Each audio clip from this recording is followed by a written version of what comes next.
Hi. Oh, hi. Hi. Hi! Hi. I hope you'll enjoy our compilation.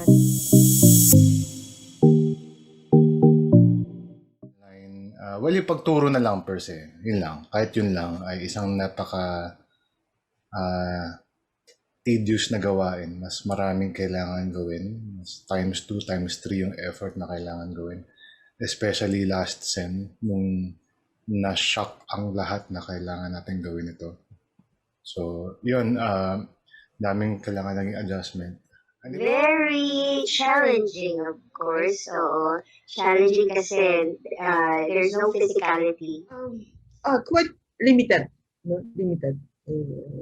In terms of timbre, texture of the sound and musicality, it's very hard to comment because Ayan, maraming consultations, consultations, individual consultations. So, you cannot avoid it eh.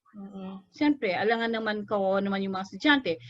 One in the morning, wala silang internet connection. They can only talk to you in the afternoon. They'll have to wait for the connection to come. If you don't entertain them, paano naman sila? So the teacher has to be always there, right? My students and I are still adapting to the new setup, or what we call new normal.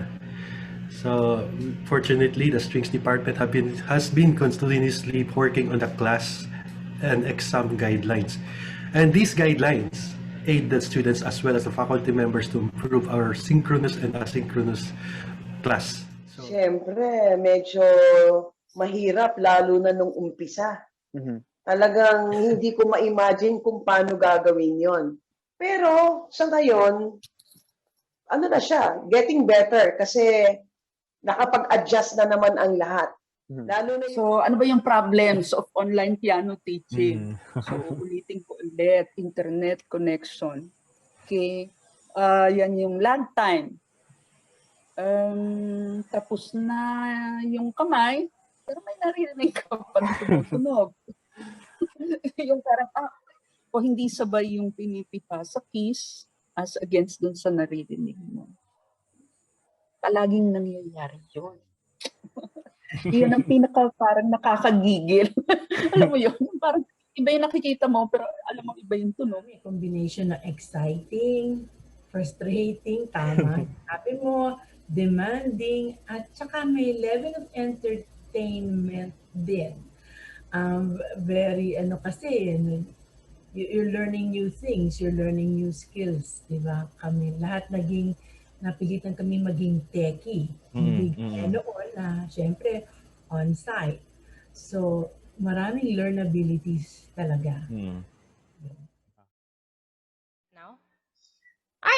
It's okay. I find it easy. It's okay. Ano lang, matrabaho lang because you have to look for them. Yes. You really have to look for them. That's the thing about information age. So everybody keeps on using internet connection, Google, di ba? Di ba? Kung ano-ano lang nakikita, but you have to give the direction. That's the job of the teacher.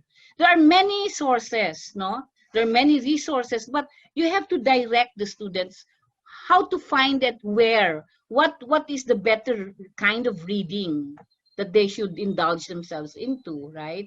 So it's still, that is still the importance of the teacher. effective ang online sa akin. Dahil sa pandemic tayo, effective siya. So syempre, kung walang pandemic, talagang better pa rin yung face-to-face. Teaching and learning experience is lessened actually. Bakit? Kasi responses are delayed. Before I can hear you, may oras na nauubos na nasasayang. So, responses are delayed. Mahirap din siya kasi unang-una siguro yung interaction with the students, from a teacher to the students, yun yung isa sa pinaka-wala dahil usually in a face-to-face class, after class, they can come to me and ask me questions, or we can see each other sa hallway and I can point out to them something sa pagpa-practice nila or mga ganun tipong bagay or basta ang face-to-face at online, hindi talaga pareho. Magkaibang mundo talaga yan. So, yung mga nagagawa natin sa face-to-face dati, hindi necessarily natin siya pwedeng gawin.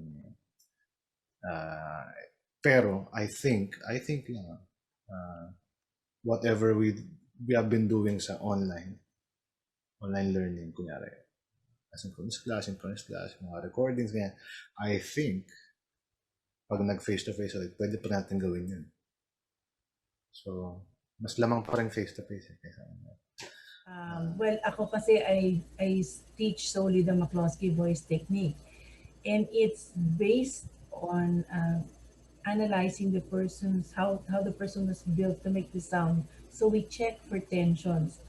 Kaya sa akin na naging advantage ng online teaching is nakikita ko lahat ng mga tensions. No? Hindi gaya pag on-site, nakaharap ako sa pyesa at tumutugtog sa piano eh. Tapos nakaharap sa mirror yung estudyante at tinitingnan ko. Ang advantage noon is naririnig ko ng mahusay at yun ang talagang totoo. However, online, I can see all the tensions that could cause problems in coming up with the free sound. So, may advantage din siya in a way with the technique that I teach.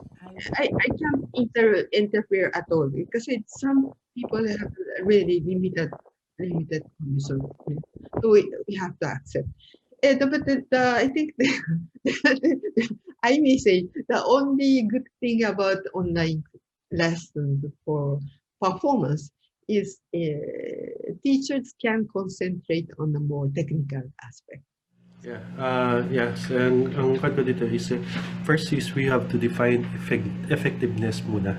So to define the effectiveness is about the capability of the desired result, right? So this desired result depends on the context of the situation. So my mindset should or must adjust to our existing conditions and what is available.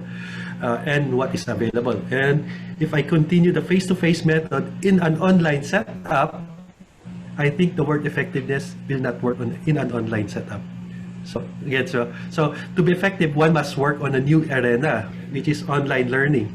So these guidelines must be set. So teaching guitar online will be effective when there's a class guidelines, a new guideline. So that guideline should be focused on online setup. Yeah. So yes, I think it's effective pa rin siya. Yeah, iba. Walang ensemble experience. That's really crucial. Right? You know that. Yes po, Doc. Ang malungkot nga po ay may mga ensemble na hindi na pwede sa online kasi yung instruments ay available lang sa college. So, nakakalungkot lang po na yung mga freshmen ngayon, hindi po nila ma-experience yung ibang ensemble. No, I don't know. I'm not sure. But for example, in my MUED 100 class now, I ask my piano majors. Siyempre, what they tell, kasi of course, every time when I teach MUED 100, di ba, I always ask it by, how does it affect you, piano major? Yeah. How is this with you, composition major? Di ba, ganun ako when I'm teaching MUED 100, no? I usually relate it with the major, no, in terms of majors. Yung mga piano majors, nahihirapan sila and kasi it's online eh. Iba syempre yung talagang nandun sa piano, di ba? Kasi what's happening now is they're sending their video to the teacher and then the teacher will watch it. Sa yung iba naman parang nagzo-zoom. Zoom teaching, no? But what kind, I don't know. Some of them are not happy with it. That's what I see. It's very hard. It has to be face to face, no? Performance. That's why sa music ed, kahit pa paano, we're lucky with this online, no? Kahit we are I would say we're lucky because kahit pa paano we are able. Although Although, yung sa methods ang problema and the Yeah. practicum. Yeah. The methods and the practicum are The suffering. application. Kasi yung practicum, you know what's in practicum, classroom management is very important.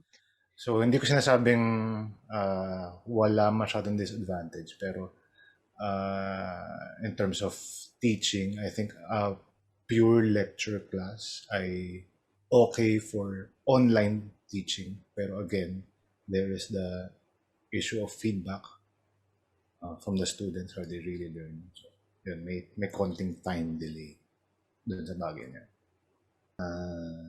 Pero yung isang bagay na hindi natin napoproduce online ay yung interaction, yung engagement with students. Yeah, of course may engagement. May chat dito, chat doon, email dito, email doon, pero walang kakwenta-kwenta yan. Kasi ang pag-aaral ng music theory ay hindi natatrap sa classroom. Kasi everyday, kung music student yan, nakaka-encounter ng music. Ibig sabihin, nakaka-encounter ng music theory.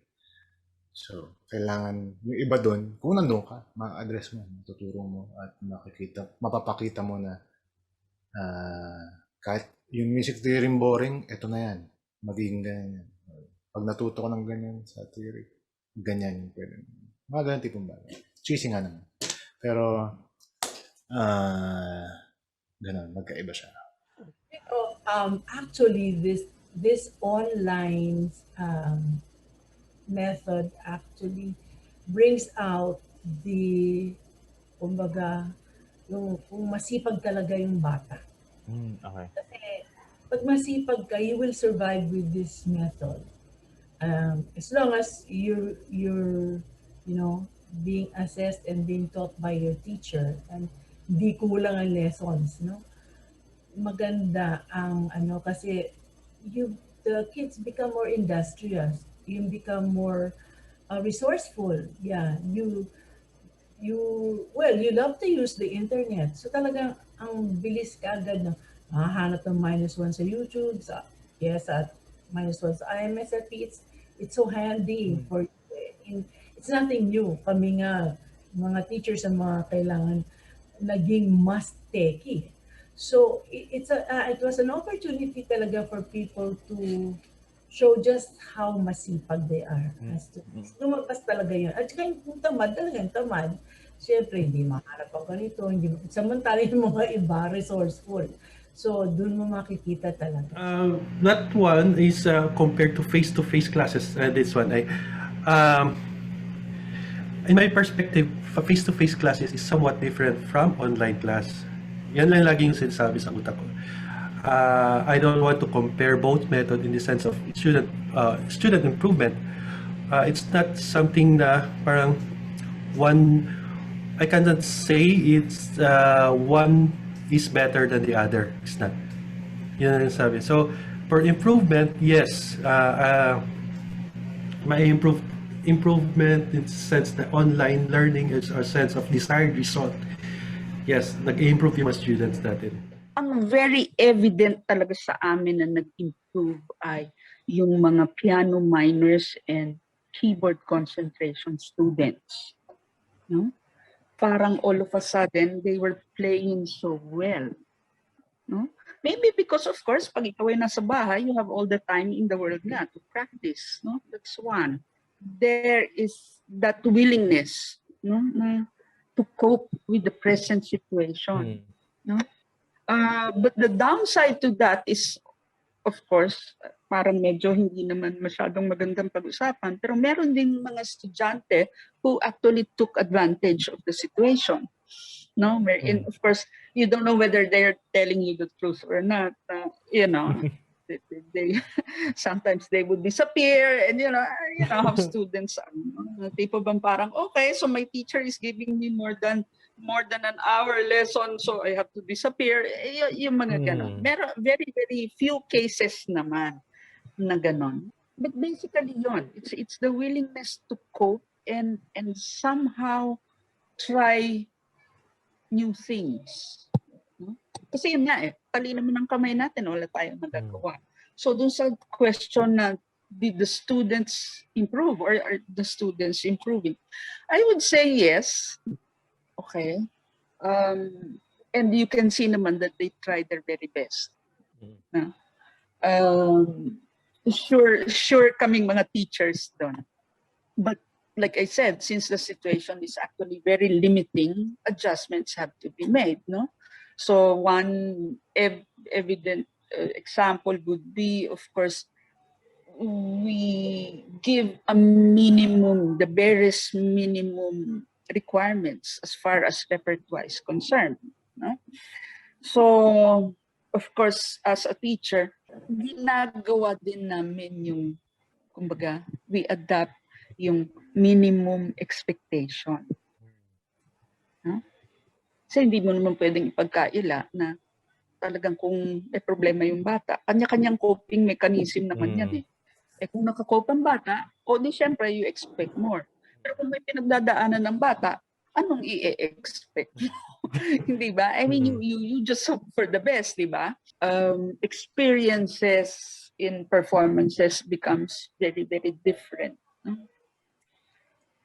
Again, depende sa estudyante kung paano siya magre-react dun sa experience na yon. Siyempre, kulang na kulang yun. No? So, in lieu of the face-to-face performance in front of a panel or in front of an audience, the student just has to simply submit a video. So, tapos piece per piece pa. So, yung minsan ma'am, endurance di ba, level movement per movement pa? Or per movement pa, di ba? Kasi, oo nga naman, we try to be very realistic about it. Di ba? You know, all of a sudden, we become more sensitive in a way. No? Sensitive na you empathize with the student. I mean, not everything in life is about piano. No? Lahat naman naka-stand still sa mga panahon na to. No? Ang sa akin, I think yung sense of purpose, that you encourage your student na there's a purpose kung bakit nangyari to sa life mo. And there's a bigger picture. Hindi lang, this is not just about you, but about your calling. Oo.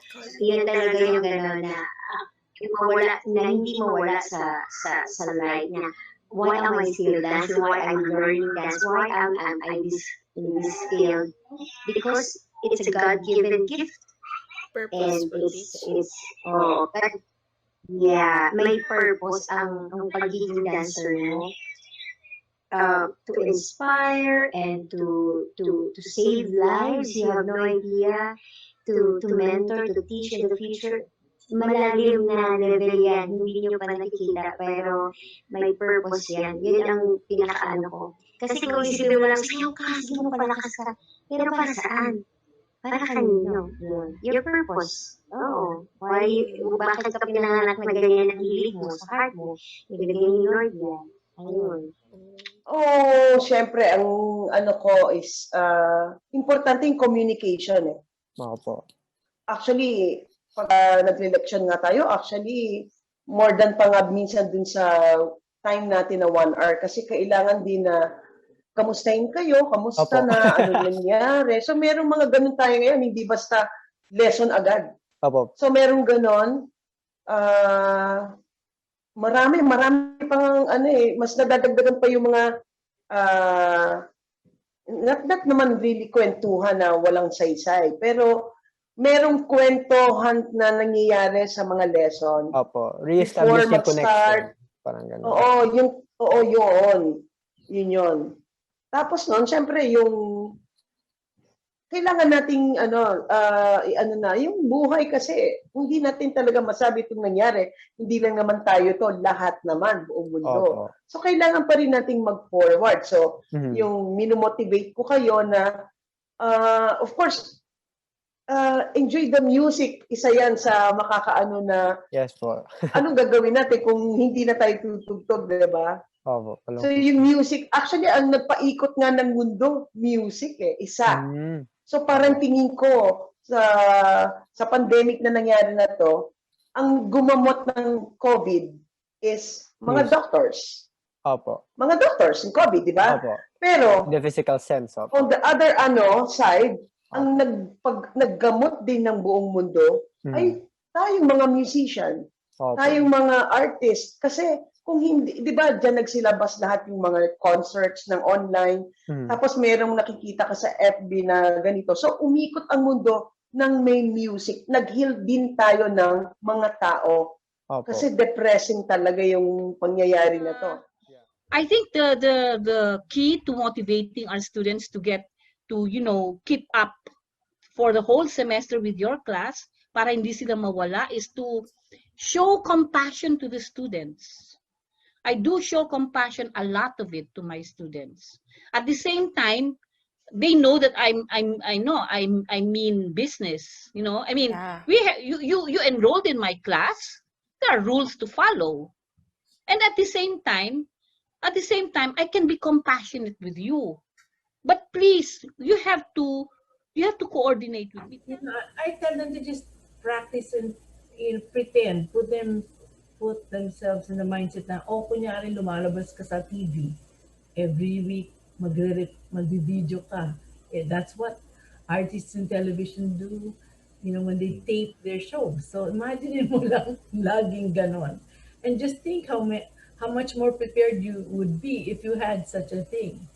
It's just making lemonade out of lemons, yung bang etong sitwasyon you make the most of it. Motivation is one of the challenges I encounter in an online class. So, talaga. So, medyo mahirap siya para i-motivate yung students when their learning environment is not conducive. Una-una yan. So, pangalawa, yung internet. Di ba? So yes. How do I motivate? I'll just tell them to innovate. It's gumawa kayong paraan or do the best they can beyond na kontrolado nila. So, yan ang pwede kong masabi lang sa kanila. So, like, hindi ko naman pwede sabihin sa kanila na mag-practice kayo dyan, pero hindi natin alam, di ba, na ano nangyayari sa bahay nila. So, personally, so hindi rin alam natin ano yung sitwasyon nila sa bahay. Medyo mahirap kasi kahit yung mga teachers naman na nakasalamuha, same experience din sa kanila na medyo nahirapan din sila sa bahay din magtrabaho. Which is hindi talaga siya hindi siya conducive, lalo yung pag hindi conducive yung bahay niya. So lahat naman tayo ganun may problem. So sinasabi ko na rin sa estudyante ko yan na lahat tayo nahirapan dito pero lahat tayo gagawa ng paraan. Everything is a learning experience for us. We were forced to think out of the box. Okay, hindi pwede, you have no control over the situation. How the internet connection will make it possible for you to hear your student and for you to give proper guidance and assessment. So one thing I had to really adapt is to be more flexible. Di kung wala naputol internet, okay, send me a video. Huwag na mainit. Sayang lang, negative energy. Diba? You make the most of the time you have. And then I learned to be a little bit more understanding and compassionate. Kasi nakakaawa naman talaga. Iba-iba ang circumstances ng bawat estudyante. Asking question, I think, matters. So I like asking questions. So my approach is creating a lot of asking questions. Because when you ask questions, you make the class about them also, not you. This is my step, you learn it. No, but this is my step. What you process, what do you want? Then have to be, there has to be a continuous encouragement and parang encouragement and challenge at the same time. Yung ganong timpla. Kasi yung sense of fulfillment, yun yung hindi dapat mawala Yung you're capable of doing hard things, even though things are limited, that's for me very important. Kung estudyante ka or gusto mo maging estudyante ng music at music theory, maging prepared ka lang dahil most of the time you will be on your own most of the time. Although may mga kaklase ka for sure, pero and maging handa ka lang sa napakadaming synchronous sessions, videos na pinapanood. Na para sa mga nagtuturo ng music theory, maganda siguro maging sanay tayo sa mga apps na pwede natin magamit para mas maintindihan ng mga estudyante yung tinuturo natin. Notation apps, siguro recording apps kung kailangan. Kailangan lang magkaroon ka ng extra puso kasi ang mga estudyante, ilan yan? 15 hanggang 20, ikaw mag-isa ka lang. So, mahirap na mag-adjust silang lahat. Although sa face-to-face, ganun. Pero ngayon, hindi kaya. Lagi naman, nandun pa rin ako sa mag-practice. Palagi yan. Hindi mawala yun. Hindi sa akin kung mag-aalis ako is practice. Practice pa rin, practice. Lalo ngayon, syempre, nandyan tayo sa bahay lang. Yeah. Actually, pag naisip mo, bahay lang, kaya nagko-commute, mas may time Pag naisip, mas may time. Opo. Yun nga lang, kailangan time management. Opo. O ngayon, naapektuhan tayo, talagang mahirap ang nakakulong. Diba? So, hindi natin maiwasan na minsan ma-depress tayo. So, ayos ko is, yun, communication. Kaya lagi kong sinasabi sa inyo o sa iba kong estudyante, nandito lang ako, kung kailangan nyo na akong kausapin, may tanong kayo, hindi laging tugtog So, yun yung lagi kong din, na nandito ako, hindi lang gusto kang pag-uusapan natin. Kasi ngayon, kailangan talaga na communication sa ibang tao. Kasi hindi nga tayo nakita-kita, hindi nakakalabas. Ako, I really just have to go by day by day, by day by day, and then get used to it. Ganun lang naman yan, di ba? Get used to it, and then keep on learning, read. Ayan no, now that my internet connection is strong, all the more I have no excuse, for myself not to learn more and to look for more materials. Never ending ang learning natin, never ending. My advice for students and teachers for online setting is maybe instead of compelling your face-to-face learning and method, maybe innovate on a new gumawa ng bago, but at the same time acquiring the similar desired results, yung sinasabi ko. So, yung result ay nandito lahat. Ibahin mo lang yung method. So, nandun na hindi nagbabago yung result. Yung method lang is ibahin mo.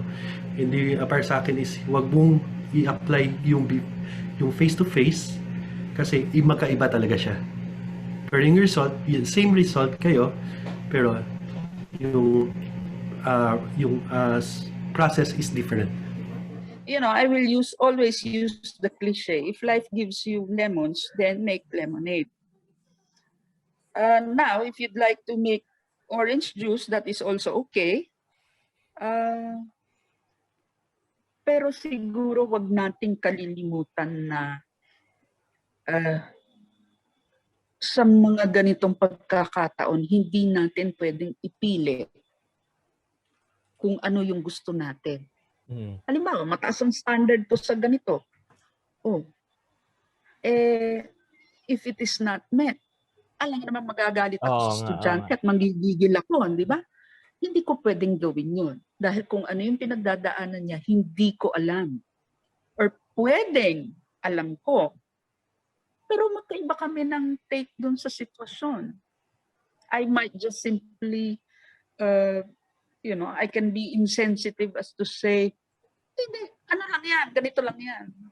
Pero hindi ganun yun So, both for student and teacher, you just simply have to put yourself in another person's shoes.